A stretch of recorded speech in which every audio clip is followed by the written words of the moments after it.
الرحمن الرحیم فتاوی on line کے ساتھ آپ کا میزبان میاں طاہر حاضر خدمت ہے۔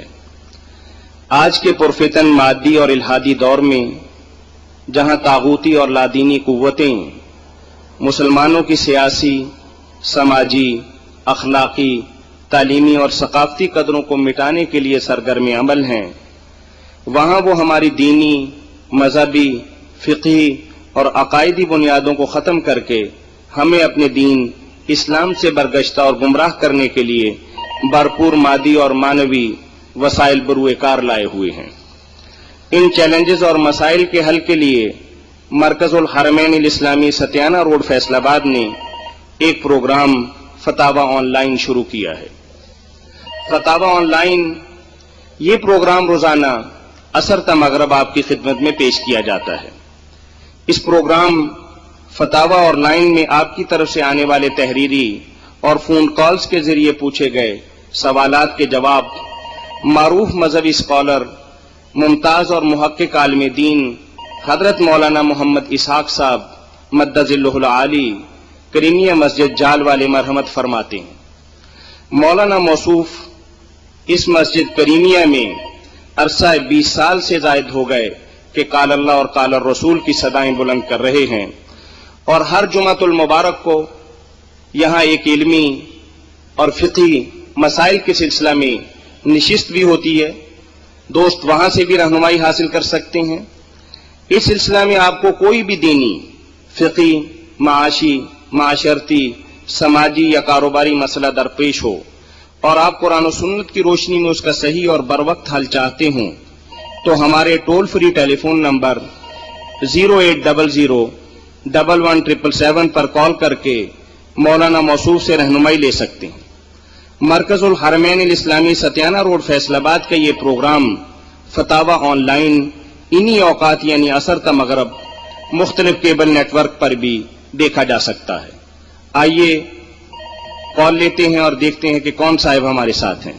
جی السلام علیکم۔ وعلیکم جی۔ وعلیکم السلام جی۔ میرا نام سیدہ ہے تے مینوں میرے دائیں جی ٹانگ نے گٹے چ بڑی تکلیف ہے، بہت ڈاکٹری علاج کرایا لیکن نہیں آیا۔ پہلا میرے تے خون دے چھٹے پیندے رہے، پھر مینوں اس طرح جس طرح اسی گھٹنے دے نا کالے کتے نے خواب چ کٹیا، پھر آنے دے کوئی کالی چیز جی میرے سر نو پکڑ دی، اس طرح ہی بس خواباں آنیاں، پتہ نہیں تکلیف بڑی ہے میری دادے، پتہ نہیں کی یہ دیکھو تو کی وجہ، ڈاکٹری ہر طرح دا علاج کرایا، انجیکشن لوائے، ہر چیز کی لیکن کوئی فائدہ نہیں ہویا، چلن چ بڑی تکلیف ہوندی مینوں۔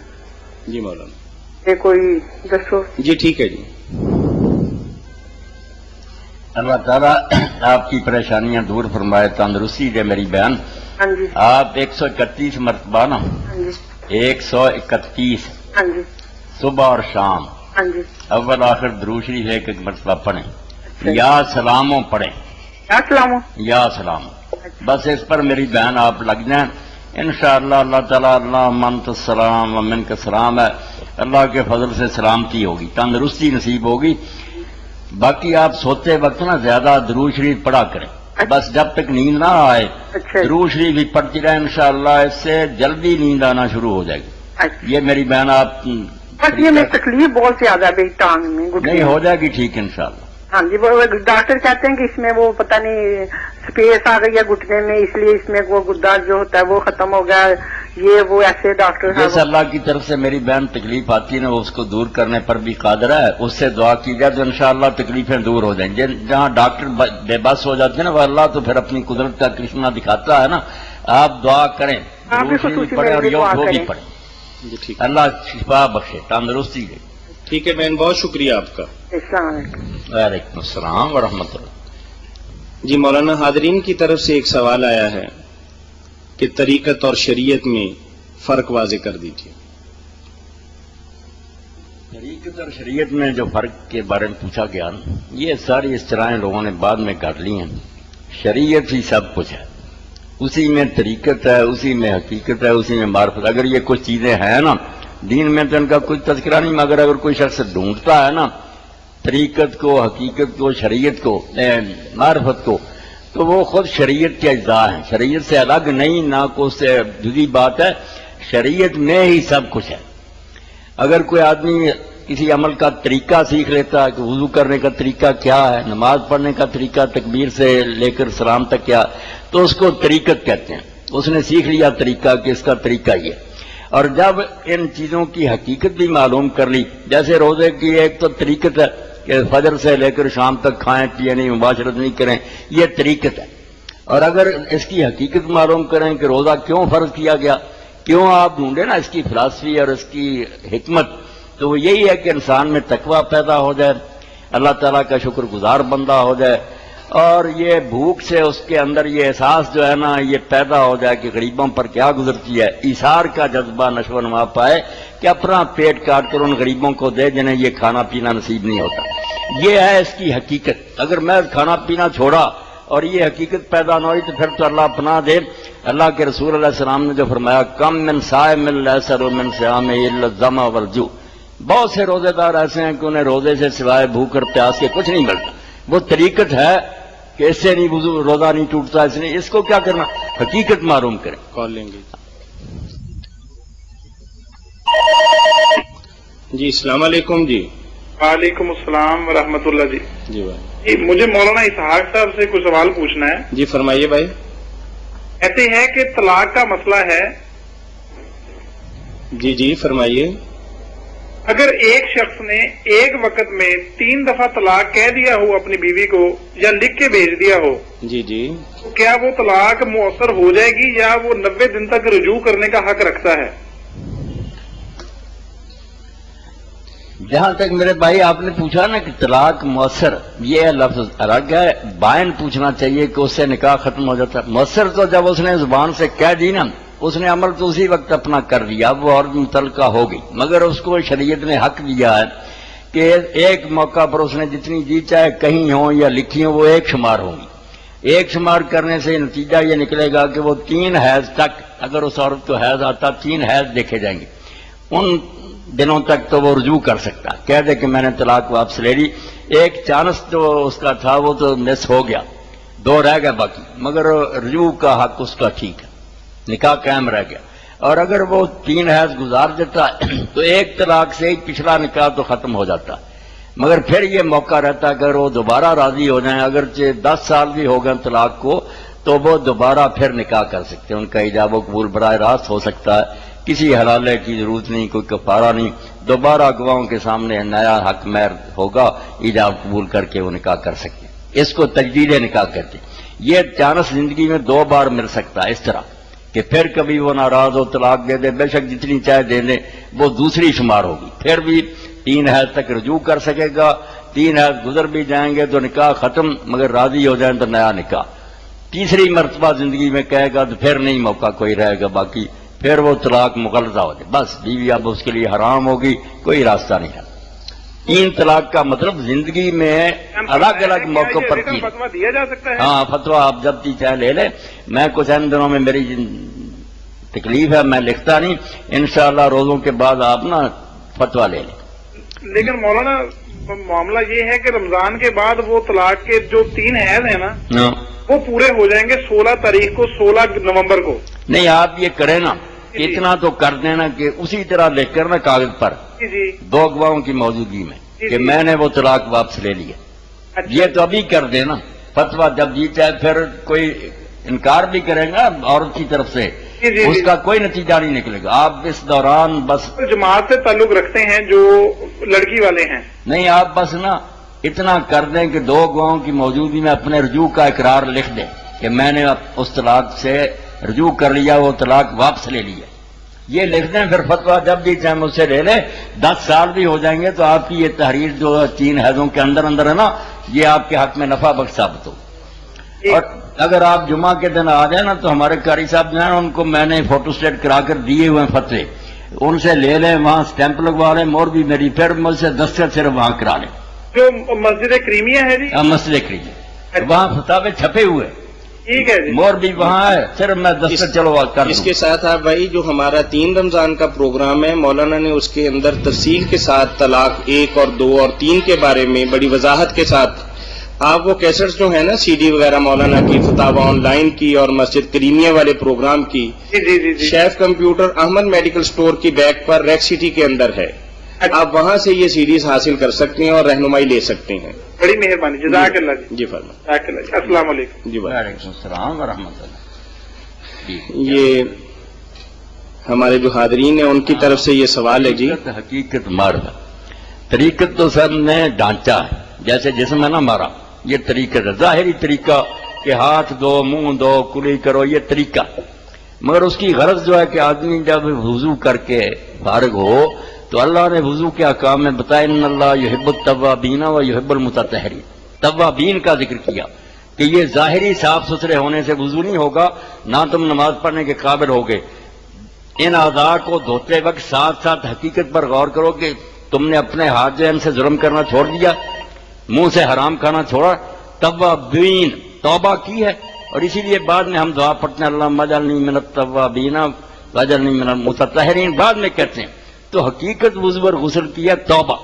اگر یہ نصیب نہیں ہوئی تو ظاہری ہے، صرف ڈھانچہ ہے، اس میں روح نہیں. معرفت ہے ان چیزوں کو پھر شریعت سے پوری طریقے سے سیکھنا. اس لیے شریعت کے یہ اجزاء ہے، شریعت سے بالا کوئی نہیں، نہ اس سے الگ. جو شریعت کو چھوڑ کر کوئی چیزیں ڈھونڈتے وہ زندگی کر بے دین ہے. اللہ کے رسول کے طریقے کو چھوڑ کر گمراہی نصیب ہوگی، اور کیا ملے. جی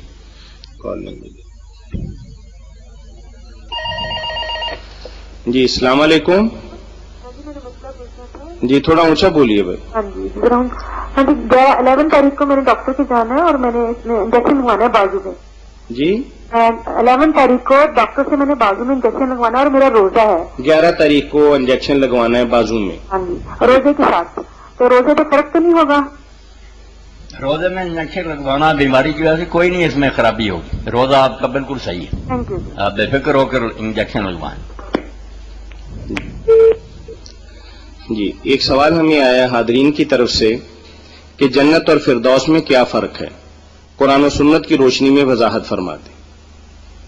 جنت اور فردوس میں جی جنت اور فردوس میں فرق نہیں. فردوس بھی ایک جنت ہے، جنتیں ہیں بہت سی. یہ نہیں کہ جنت میں اور فردوس میں فرق ہے، جنتیں بے شمار ہے، 100 جنت ہے، جن میں سے سب سے اعلیٰ جو ہے نا اونچی جنت وہ ہے فردوس. اس لیے جنت اور فردوس میں فرق نہیں، جنتوں میں سے ہی ایک جنت فردوس ہے. 100 ہے، اور اللہ کے رسول علیہ السلام نے فرمایا ایک جنت سے دوسری جنت تک فاصلہ اتنا ہی ہے جتنا زمین سے لے کر آسمان تک ہے. ایک یہاں ہے، اتنی منزل پر دوسری ہے، اور سب سے اعلیٰ ہے فردوس. فردوس کی چھت ہے، اوپر اللہ کا عرش ہے. اللہ کے عرش کے نیچے جو چھت ہے نا وہاں صرف ایک ہستی ہوگی، اور وہ رسول کریم علیہ السلام نے فرمایا اس مقام کا نام الوسیلہ. اور مجھے امید ہے کہ میں ہی ہوں وہ، مگر میں دعویٰ نہیں کرتا. میری امت کو چاہیے کہ وہ اذان کے بعد میرے لیے یہ دعا کرتے ہیں، اور ہم کرتے ہیں آت محمد الوسیلہ، کہ وہ اللہ اپنے قرب کی منزل جو ہمارے رسول کو عطا کرنا. تو حضور صلی اللہ علیہ وسلم نے وعدہ فرمایا اگر تم میرے لیے یہ دعا کرو گے میں تمہاری شفاعت کروں. سب سے اعلیٰ جنت کا نام فردوس ہے، جنت سے جدی نہیں، شاید جنت جی ہی ہے. السلام علیکم. جی ذرا اونچا بولیے بھائی. جی مولانا صاحب بیٹھے ہیں. جی تشریف فرمائیں. جو ان سے پوچھنا ہے جی تصویر نماز کی ہے کوئی حقیقت یا ویسے ہی؟ تسبیح نماز کے بارے میں ویسے تو مولانا نے کل بھی اور پرسوں بھی تفصیلی طور پہ بتایا ہے.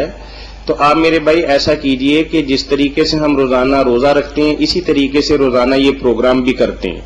اور ہماری ان پروگرامز کی سی ڈی جو ہے وہ آپ شیف کمپیوٹر احمد میڈیکل سٹور کی بیک پر ریک سٹی سے حاصل کر سکتے ہیں. تو اس سی ڈی کے اندر تفصیل کے ساتھ مولانا نے بیان دیا ہے، تو اس میں سے آپ لیں گے تو زیادہ بہتر رہے گا. ویسے اجمالاً مولانا اب بھی آپ کو جواب دے رہے ہیں.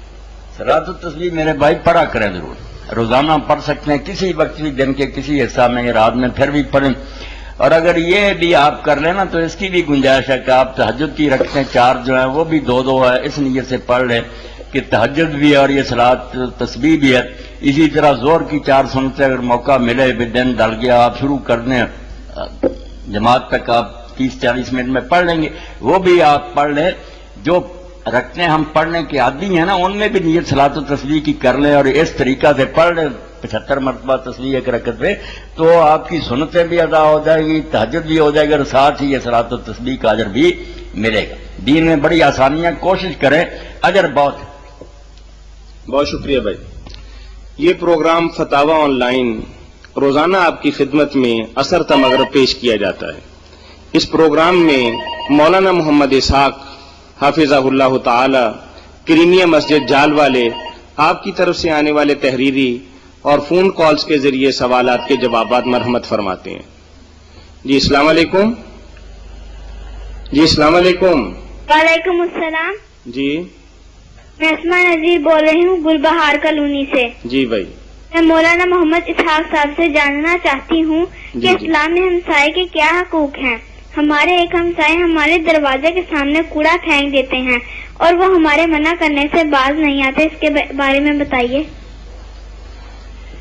اس کے بارے میں اس کے سوا کیا کہہ سکتا ہوں کہ اللہ کے رسول علیہ السلام نے فرمایا کہ وہ شخص مومن نہیں ہے جس کا پڑوسی الذی لا یامن جارہ بوائق، اس کی شرارتوں سے، اس کی اذیتوں سے اس کا پڑوسی محفوظ نہیں ہے، ستاتا رہتا، مومن نہیں ہے. اس سے بڑھ کر حضور کیا کہہ سکتے تھے؟ کہہ دیا مومن ہی نہیں. اس کا کیا ایمان ہے جو پڑوسی کو تنگ کرتا؟ حضور صلی اللہ علیہ وسلم نے فرمایا جبریل علیہ السلام جب بھی میرے پاس آئے انہوں نے مجھے یہ تاکید ضرور کیا کہ پڑوسی کے ساتھ اچھا سلوک کرنا. اور اس میں آپ نے فرمایا میں نے تو یہ سمجھا کہ اگر اسی طرح یہ وصیت رہی تو شاید پڑوسی کو وراثت میں حقدار ٹھہرا دیا جائے کہ جیسے بیٹے لیتے ہیں جائیداد پڑوسی بھی لے گا. اتنی اہمیت رکھ قرآن مجید نے جو کہا کہ والجار ذی القربی، اگر پڑوسی یا رشتہ دار بھی ہے پھر 2 حق ہو گئے. اور اگر والجار الجنب پڑوسی ہے مگر بیگانہ پھر بھی حق ہے اس کا. اگر وہ مسلم ہو تو 3 حق ہو جاتے ہیں، مسلمان ہے، رشتہ دار ہے، قریبی ہے. اگر صرف غیر مسلم ہے مگر پڑوسی ہے پھر بھی اس کا بڑا حق ہے. حضرت عبداللہ بن عمر رضی اللہ عنہ تو جب گوشت پکواتے تھے تو گھر والوں سے کہہ دیتے تھے ذرا شوربہ زیادہ بنا دینا اور یہ یہودی جو پڑوسی ہے نا اس کے گھر میں بھیجنا. ہم مسلمان ہوتے ہوئے ایک دوسرے سے یہ ظلم کرتے ہیں جاتی ہیں تو اللہ تعالیٰ اس کو ہدایت دے. یہ بات اگر وہ بھی میرے دوست سن رہے ہیں تو انہیں اللہ کا خوف کرنا چاہیے. کوڑا کرکٹ آپ کے گھر کے سامنے نہ پھینکا کریں، کسی گندگی کے ڈھیر پر اس کو پھینکے. جی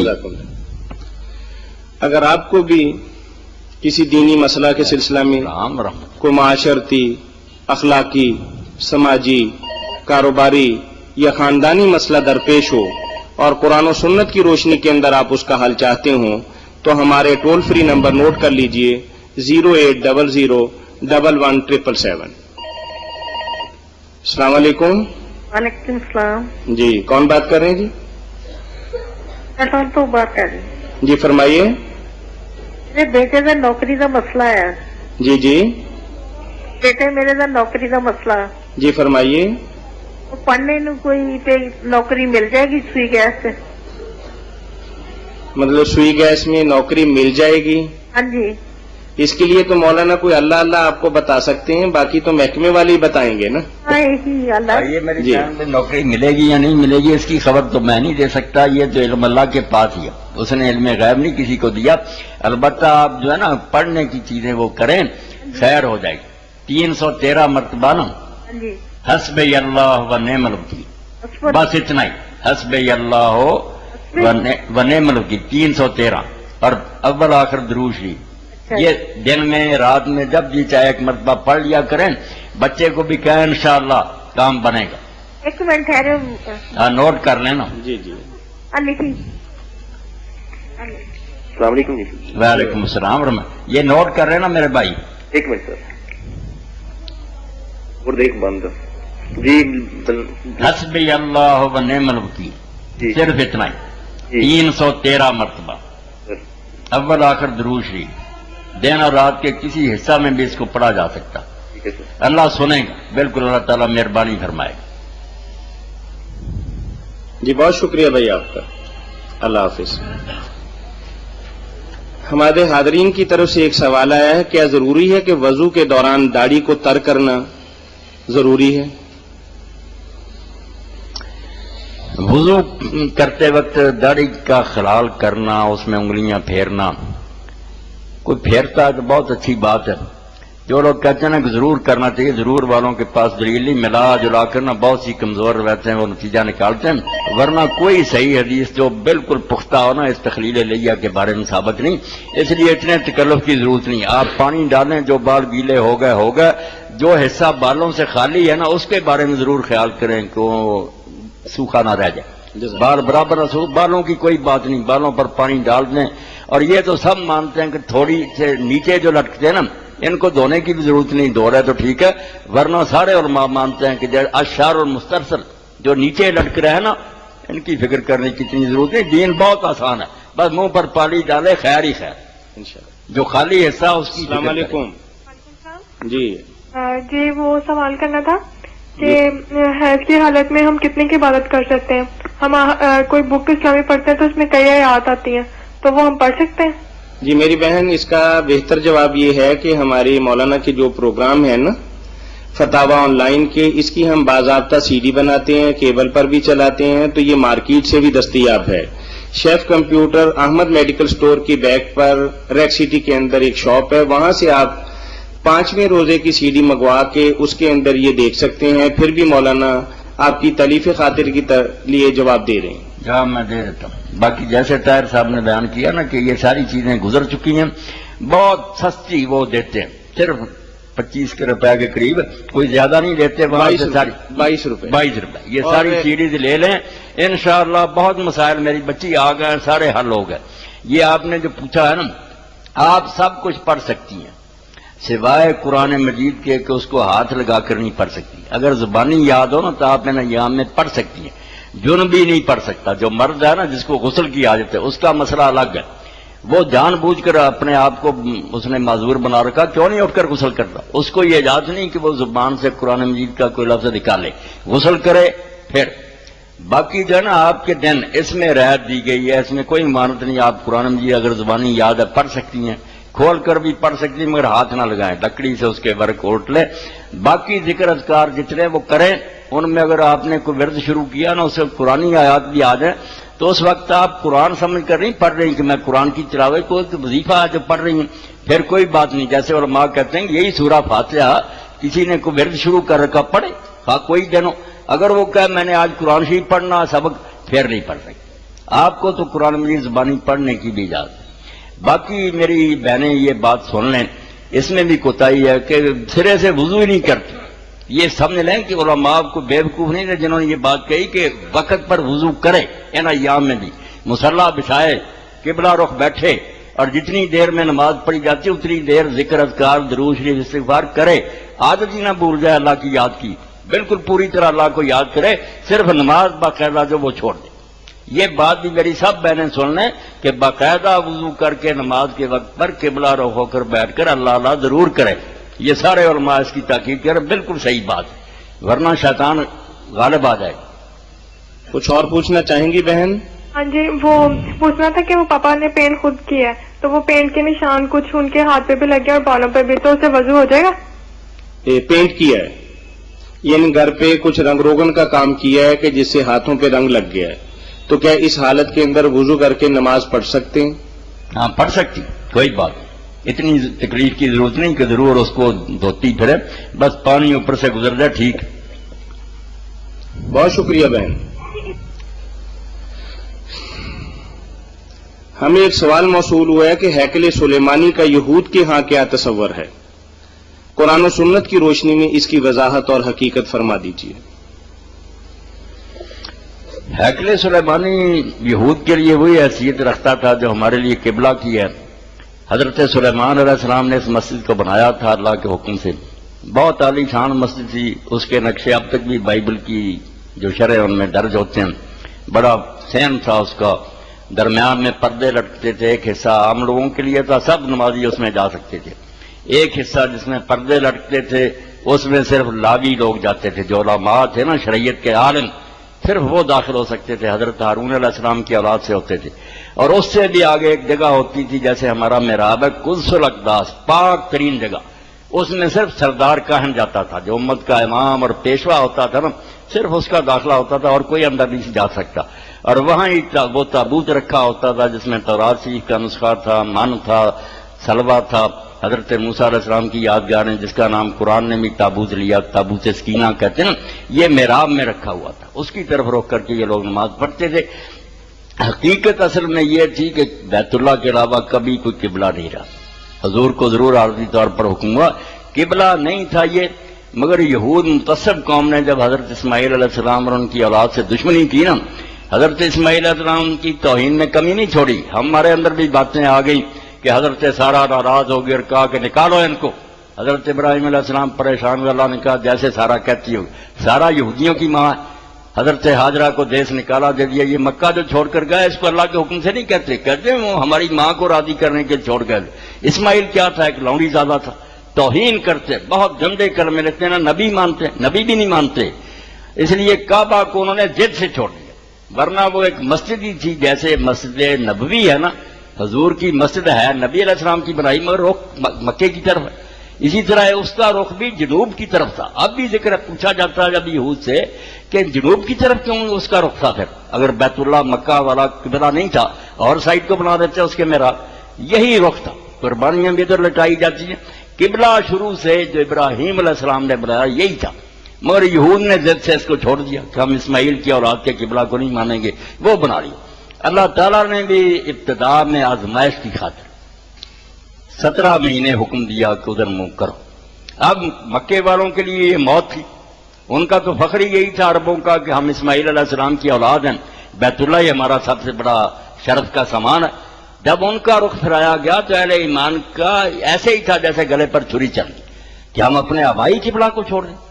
اور بعد میں جب ادھر سے رخ پھرایا گیا تو جو یہود آ گئے تھے نا منافق بن کر کہ کوئی فرق نہیں جی, ہمارا ہی قبلہ ہے, ہمارے ساتھ ملتا جلتا دین ہے, وہ بھی چھانٹے گئے. انہوں نے کہا ہمارا تو قبلہ چھوڑ دیا.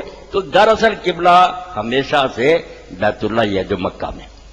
مسجد اقصیٰ جو تھی ہیکل سلیمانی, اس کی حیثیت ایک مسجد کی تھی جیسے ہماری مسجدیں ہیں. وہ ٹھیک ہے, اس کی عظمت اس لحاظ سے ہے کہ اللہ کے نبی نے بنائی ہے, مسجد نبی کی فضیلت ہے. اس بارے میں کچھ روایتیں غلط سلط علماء بیان کر دیتے ہیں. بیت اللہ میں ایک نماز کا ثواب 1,00,000 کے برابر ہے. مسجد نبی کا جو مشہور ہے نا 50,000 نماز کا, یہ نہیں ثابت, 1000 نماز کا ثواب ہے. اور مسجد اقصیٰ کی نماز جو ہے اس سے چوتھا حصہ 250 250 نمازوں کا ثواب. صحیح حدیث کے مطابق میں نے ان کی حیثیت بتا دی.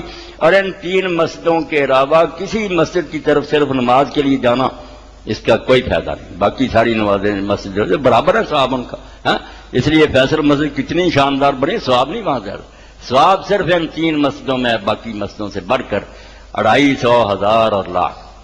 جی جزاکم اللہ. ایک سوال ہمیں موصول ہوا ہے کہ تقدیر کیا ہے؟ کیا تقدیر دعا سے بدل جاتی ہے؟ تقدیر ہی سب کچھ ہے تو پھر حساب و کتاب کا کیا معنی ہے؟ یہ پریشانی جو لوگوں کو لاحق ہوتی ہے نا کہ تقدیر کیا ہے اور تقدیر ہے جو حساب کیا, یہ صرف اس لیے کہ لوگوں نے اپنے ذہن سے گڑھ لیا کہ تقدیر نے ہمیں جکڑ دیا. تقدیر نے کوئی نہیں جکڑا, ہمیں بڑا کھلا میدان دیا گیا بھاگنے دوڑنے کے لیے, مگر ہم کدھر کو کال لے لیتے ہیں. لے لو. جی السلام علیکم. جی وعلیکم السلام. سر کوشچن پوچھنا تھا. جی فرمائیے. سر یہ جو عید الفطر کے بعد جو روزے آتے ہیں شوال کے, اس میں اگلے دن کا روزہ رکھنا بہت ضروری ہوتا ہے عید کے اگلے دن کا, کہ کوئی سے بھی 6 رکھ سکتے ہیں؟ جی مولانا. میری بہن نے پوچھا ہے کہ یہ عید کے بعد جو 6 روزے شوال میں ہیں, ہاں جی, کیا ان کے لیے ضروری ہے کہ عید سے اگلے دن ایک ضرور رکھا جائے, باقی پھر بے شک الگ الگ بھی رکھ لیں؟ ایسا ہی عورتوں نے مشہور کر رکھا ہے کہ پہلا روزہ اگر نہ رکھیں بس پھر رہ گئے. ہاں جی, یہ بات میری بہن بالکل غلط ہے. غلط ہے؟ غلط, بلکہ چاہیے کہ ساتھ نہ رکھیں. جیسے رسول کریم علیہ السلام نے فرمایا نا کہ جہاں فرض نماز پڑھی ہے وہاں ہی اٹھ کر اسی وقت سنتے نہ شروع کر دو, یا جگہ بدلو یا تھوڑی دیر ذکر فرق ڈالنا چاہیے. اس لیے بہتر تو یہ ہے کہ 3 دن, ایک عید کا 2 دن بعد کے آپ ریسٹ کریں, کھائیں پیئیں, خوشی منائیں کہ اچھا جی رمضان ختم ہو گیا, بعد میں شروع کر لیں. وہ بھی پھر بعد میں آپ چاہیں اکٹھے رکھ لیں 6, چاہے پورے مہینے میں 1 1 2 2 کر کے پورے شوال میں رکھ لیں.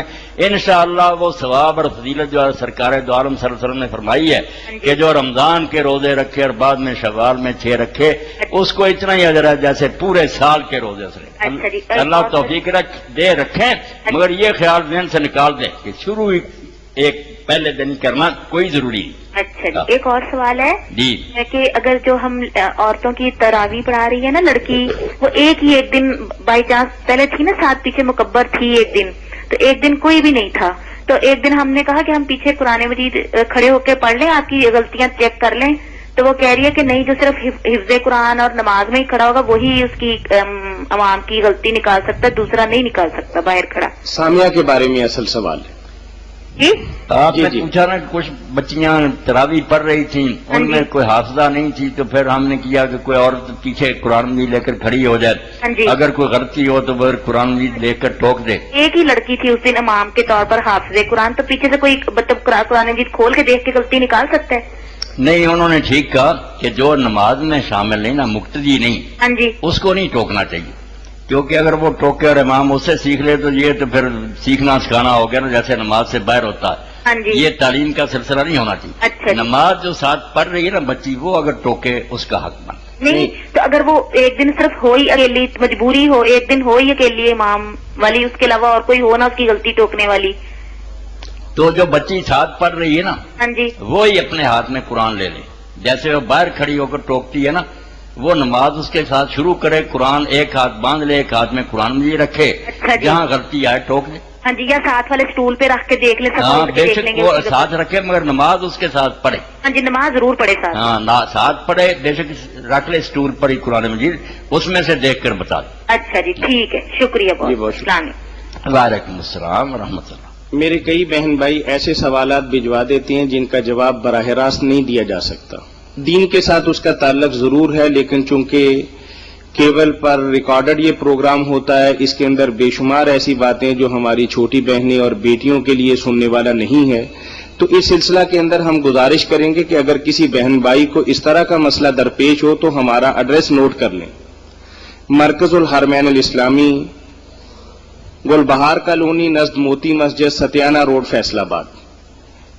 ایڈریس ہمارا دوبارہ نوٹ کر لیجئے، مرکز الحرمین الاسلامی، گل بہار کالونی، نزد موتی مسجد، مین ستیانہ روڈ، فیصل آباد۔ آپ کا تحریری سوال آنے کی شکل کے اندر انشاءاللہ ہم آپ کو تحریری جواب بھی ارسال کر دیں گے انشاءاللہ۔ جی انشاءاللہ۔ جی السلام علیکم۔ السلام علیکم۔ السلام علیکم جی وعلیکم السلام ورحمۃ اللہ۔ مولانا صاحب ہیں؟ جی مولانا تشریف فرمائے ہیں جی۔ اچھا مولانا صاحب السلام علیکم، وعلیکم السلام ورحمۃ اللہ وبرکاتہ۔ یہ شاہ میاں بشیر بول رہے ہیں، جی کیا حال ہے جی، خیریت ہے؟ الحمدللہ خیر۔ یہ آپ فرماؤ کہ خیریت سے؟ میرا اج کل نہ دل تے کوئی اٹیک جہ رہندا بوجھ جہا، تے میں یعنی کہ جنہیں پانی پونی نہ پیواں دن دے وچ یا دوائی دوئی نہ کھاواں، نظر آرام نہیں ہوندا، تے مینوں کی کرنا چاہیے روزے دے متعلق؟ آپ اگر سالن میں روزے رکھیں گے نا میرے بھائی، تو آپ قصوروار ہوں گے۔ جو بیمار ہے نا اس کو نہیں رکھنا چاہیے، کیوں؟ وہ خام خواہ یہ تکلیف برداشت کرتا ہے۔ جی میں قصوروار ہوں گا؟ ہاں، اللہ جب اپنے بندوں کو رعایت دیتا ہے کہ مسافر اور بیمار دوسرے دنوں میں رکھیں، آپ چھوڑیں روزے۔ اگر اللہ تعالیٰ آپ کو تندرستی دے گا سال کے دوران تو آپ روزے رکھ لیں، اگر نہیں اور اگر آ جائے دوسرا رمضان اور آپ تندرست نہ ہوں تو پھر آپ فدیہ دینا چاہیں تو دے لیں، ورنہ فدیہ بھی معاف۔ آپ کو موقع ہی نہیں ملا کہ آپ قضا کر سکیں، آپ کا پھر کوئی قصور نہیں۔ بیماری کی حالت نہ میرا بھائی رکھے، کیوں تکلیف برداشت کر رہی ہے؟ اللہ بندے کے لیے آسانی چاہتا ہے، وہ رحیم ہے، ماں سے زیادہ مہربان ہے، وہ کیوں بندے کو تنگ کرے؟ آپ بے فکر ہو کر روزہ چھوڑ دیں، علاج کرائیں، اللہ آپ کو شفا بخشے، تندرستی دے۔ مہربانی میاں صاحب، جی بہت شکریہ۔ بہت بہت مہربانی۔ جی بہت شکریہ۔ ابھی جو بہن نے سوال کیا تھا کہ اگر ایک عورت تراویح پڑھا رہی ہے اور پیچھے سامعہ قرآن کریم کھول کے اس کی غلطی کی نشاندہی کر سکتی ہے، جی اس کی غلطی کی نشاندہی کر سکتی ہے، تو اسی طرح کا ایک اور سوال ہمیں موصول ہوا ہے سامعین کی طرف سے کہ اگر سامع کے علاوہ کوئی دوسرا حافظ پیچھے تراویح پڑھ رہا ہے اور سامع غلطی نہ نکالے تو کیا دوسرا شخص غلطی نکال سکتا ہے؟ کال لے لیتے ہیں۔ جی السلام علیکم۔ جی وعلیکم السلام۔ میں بات کر رہی ہوں محمد آباد سے۔ جی جی میرا یہ سوال ہے کہ یہ جو آپ کی ریکارڈنگ ہے پروگرام آپ کا بہت اچھا جا رہا ہے، جی جی یہ جو آپ کی ریکارڈنگ ہے جب یہ دکھائی جاتی ہے تو اس پہ یا تو تصویر نہیں آتی ٹی وی پہ یا پھر آواز نہیں آتی کلیئر نا، جی جی تو آپ اس کا کوشش کریں کہ اس کا کچھ سدباب ہو سکے۔ ٹھیک ہے، ٹھیک ہے، آپ کی یہ سجیشن بہت ٹھیک ہے اور ہونا بھی ایسے چاہیے۔ آئندہ انشاءاللہ ایک آدھ دفعہ ایسا ہوا ہے، لیکن آپ اگر ہماری سی ڈی اصل مارکیٹ سے خریدیں گی تو اس کے اندر آپ یہ خرابی نہیں پائیں گی۔ مولانا کے تمام پروگرامز کی سی ڈی اور فتاوی آن لائن کے بھی سارے سوالات کے جوابات